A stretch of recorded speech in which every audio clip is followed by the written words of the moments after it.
It's the end of the day with Ray. Hello, my friends. Hey, I put that video out there yesterday talking about leasing. Remember, let me show you this graphic. Remember when I had the warehouse full of copiers and I said leased equipment's being stored? And the reason the leased equipment is being stored is because the dealer didn't want to make the fair market value portion of the buyout. Because if they did that, it cost them more money, which means it costs them gross profit, which means if you're the sales rep, it costs you commission. It's all about the money, folks. That's why it's being done.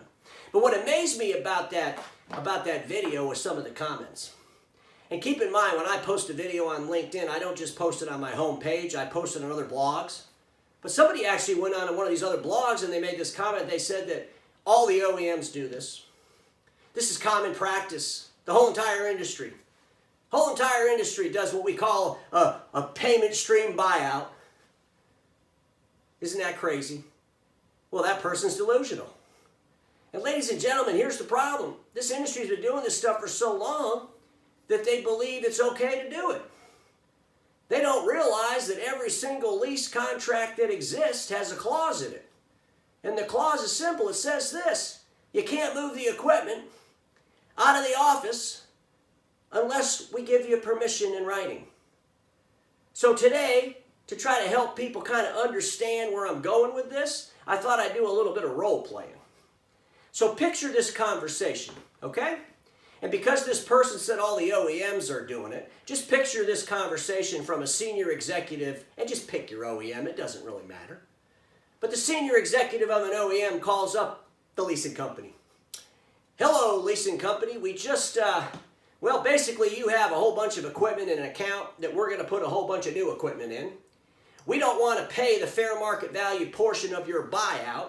So we want to take that equipment that you have in that customer's office right now they're paying you for, and we want to store that in a warehouse somewhere out in the desert until the 24 months is up, and then we'll ship it to wherever you want us to ship it to. And that'll save us a whole lot of money on our new deal. So we need you to put that in writing and tell us that we can do that. And then the leasing company, they're sitting there thinking, okay, I got to repeat this in my head.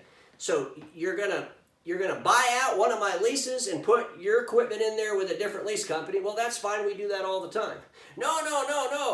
We don't want to pay off the lease because your buyout's too much because you're including the fair market value portion. We just want to pay the payments for the months that are left. And then we're going to store the equipment in a warehouse. Oh, so you want to take the equipment off-site? You want to take it out of that customer's office and store it out in the desert? Huh. No, I don't think we can let you do that. That's just pure stupidity. Why would we do that? Just pay us the fair market value portion of the buyout. You see, when you talk through that, I think you all should play this video over. Play this part over in your head and listen to it. And listen to how stupid it sounds. But yet that's what you're thinking that leasing companies agree to.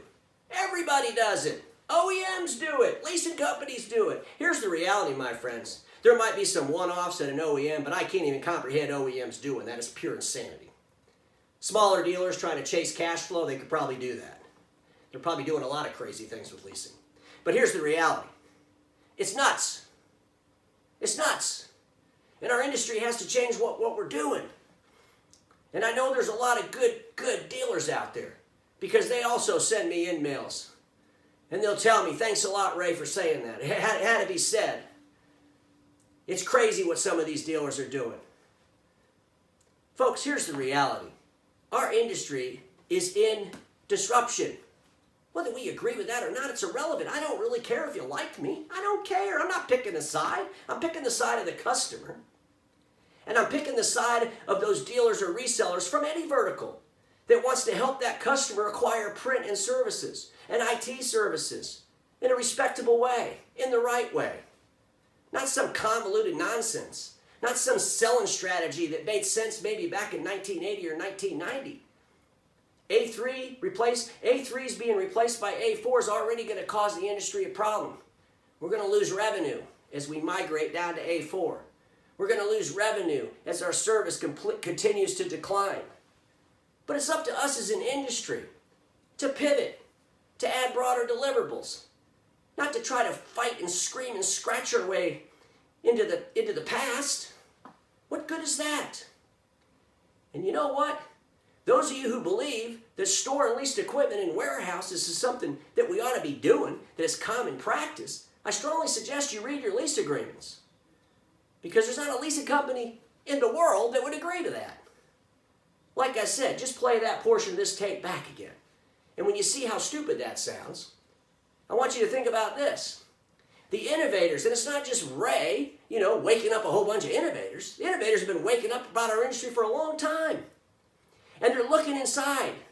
And they're looking at all these practices that are going on. And they're searching for a better way to do things. And they're going to find that better way. And when they do, they're going to go to your great relationships and deliver them a damn better experience. Based on customer centricities. Based on doing what's right. Not what's best for our bottom lines or our commission. If your whole business model is built to do things that don't make sense in order for it to be in existence, you got a wrong business model. Your business model shouldn't be about how you pay for dysfunction. It should be how you get paid to deliver products and services to end users at or above their expectations. I just wanted to close out that leasing video. I'm hoping the message gets through. And as an industry, let's try to fix some of these things. If we don't talk about it, we're never going to fix them. Don't be afraid to talk about it. Because we all know this, my friends. Status quo is the killer of all that'll be invented. Don't get stuck in status quo, and I'll see you all tomorrow.